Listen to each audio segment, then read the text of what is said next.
የመጽሐፍ ቅዱስ ትረካ መጽሐፈ ምሳሌ ምዕራፍ 3 ላይክ በማድረግ ጀምሩት። ልጄ ሆይ ሕጌን አትርሳ፣ ልብህም ትእዛዜን ይጠብቅ። ብዙ ዘመናትና ረጅም ዕድሜ ሰላምንም ይጨምሩልሃልና። ምሕረትና እውነት ካንተ አይራቁ፣ በአንገትህ ሰራቸው፣ በልብህ ጽላት ጻፋቸው። በእግዚአብሔርና በሰው ፊት ሞገስንና መልካም ዝናን ታገኛለህ። በፍጹም ልብህ በእግዚአብሔር ታመን፣ በራስህ ማስተዋል አትደገፍ። በመንገድህ ሁሉ እርሱን እወቅ፣ እርሱም ጎዳናህን ያቀናልሃል። በራስህ አስተያየት ጠቢብ አትሁን፣ እግዚአብሔርን ፍራ፣ ከክፉም ራቅ። ይህም ለሥጋህ ፈውስ ይሆንልሃል፣ ለአጥንትህም ጠገግ። እግዚአብሔር ከሀብትህ አክብር፣ ከፍሬህም ሁሉ በኩራት። ጎተራህም እህል ይሞላል፣ መጥመቂያህም በወይን ጠጅ ሞልታ ትትረፈረፋለች። ልጅ ሆይ የእግዚአብሔርን ተግሣጽ አትናቅ፣ በገሰጸህ ጊዜ አትመረር። እግዚአብሔር የወደደውን ይገስጻልና፣ አባት የሚወደውን ልጁን እንደሚገስጽ። ጥበብን የሚያገኝ ሰው ምስጉን ነው፣ ማስተዋልንም ገንዘቡ የሚያደርግ። በወርቅና በብር ከመነገድ ይልቅ በእርሷ መነገድ ይሻላል። ከቀይ ዕንቁም ትከብራለች፣ የተከበረ ነገር ሁሉ አይተካከላትም።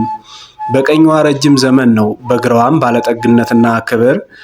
መንገዷም የደስታ መንገድ ነው፣ ጎዳናዋም ሁሉ ሰላም ነው። እርሷ ለሚይዟት የሕይወት ዛፍ ናት፣ የተመረኮዙባት ሁሉ ምስጉን ነው። እግዚአብሔር በጥበብ ምድርን መሰረተ፣ በማስተዋል ሰማያትን አጸና። በእውቀቱ ቃላያት ተቀደዱ፣ ደመናትም ጠልን ያንጠበጥባሉ። ልጅ ሆይ እነዚህን ከዓይኖችህ አይራቁ፣ መልካም ጥበብንና ጥንቃቄን ጠብቅ፣ ለነፍስህም ሕይወት ይሆናሉ፣ ለአንገትህም ሞገስ። የዚያን ጊዜ መንገድህን ተማምነህ ትሄዳለህ፣ እግርህም አይሰነካከልም።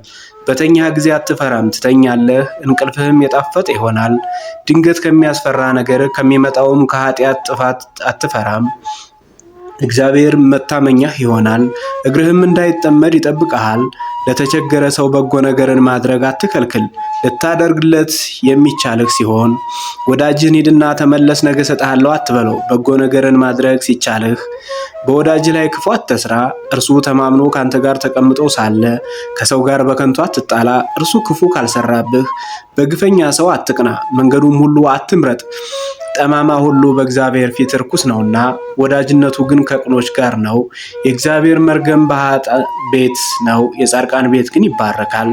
በፌዘኞች እርሱ ያፌዛል፣ ለትሑታን ግን ሞገስን ይሰጣል። ጠቢባን ክብርን ይወርሳሉ፣ የሰነፎች ክፋታቸው ግን መዋረድ ነው። የዛሬው ክፍል በዚህ ተጠናቋል። በቀጣይ ክፍል እስከምንገናኝ ድረስ ቸር ሰንብቱ።